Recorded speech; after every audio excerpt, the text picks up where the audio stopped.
প্রথমে শুকনো খোলায় আমি মুগ ডালটাকে ভেজে নেব। এখানে 100 গ্রামের মতন মুগ ডাল রয়েছে। মুগ ডালটা ভাজা হয়ে গেছে, এবার মুগ ডালটাকে নামিয়ে নেব।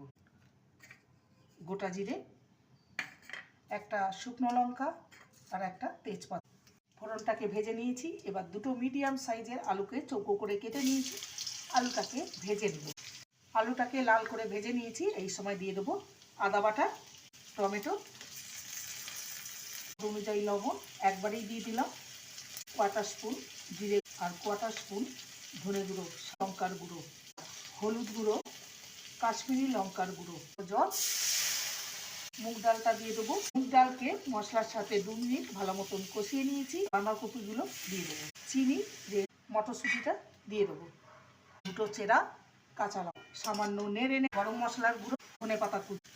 এটা রেডি হয়ে গেছে। খেতে অসম্ভব ভালো লাগে।